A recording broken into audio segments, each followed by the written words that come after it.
Now it's your go to have a little practice at main idea and scanning, and some of these are slightly tricky, but just pause and have a go yourself before you see the answer on the next slide.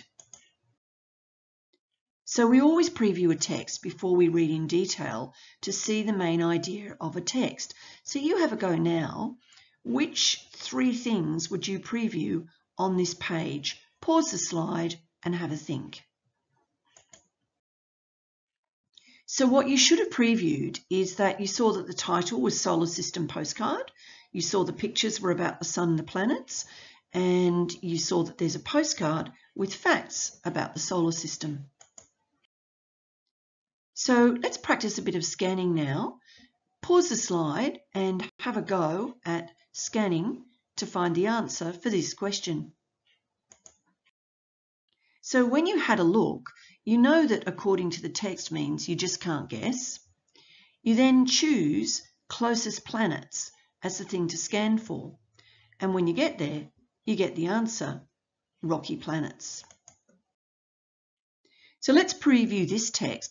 But this text is a bit funny because it doesn't even have main ideas in the first paragraph. It just starts with some fascinating facts. And it doesn't have any headings. So what do we do when a text starts with facts and when it doesn't have headings?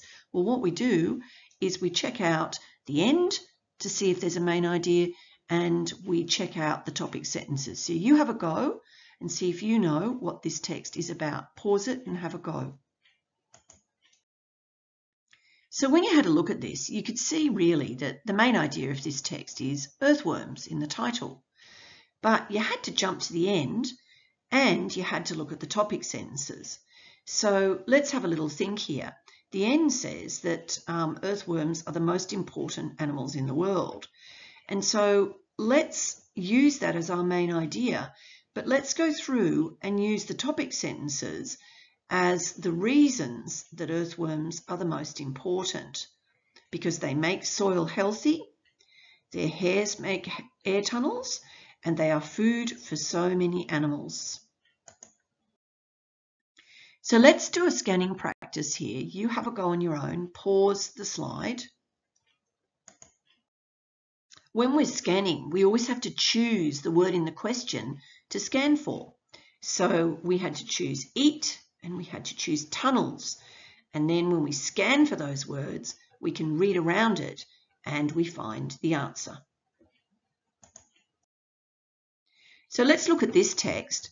But this one's funny because the title is a bit weird, really. It doesn't tell you what's going on. So you've just got to check out which word keeps on coming up all the way through the text. And there are no subheadings. So you're going to have to check out the topic sentences. Have a go at previewing this on your own. So what did you decide when you previewed it? So basically, you took a look at the first topic sentence. Bamboo is a fantastic plant, an amazing plant. And you noticed it's a kind of grass. And then you added your reasons, which were from the 3 topic sentences. So it's amazing because it's favourite food, because it's useful, and because many things can be made from bamboo. Have a go at practicing with these 2 questions. Okay, so you had to choose which words in the question to think about and to scan for, and you chose bamboo fibres. But the thing is, when you scanned for bamboo fibres, the first time you scanned for it, it didn't really help you with the answer. But the second time you scanned for it, you had to keep on persisting, then you did find the answer.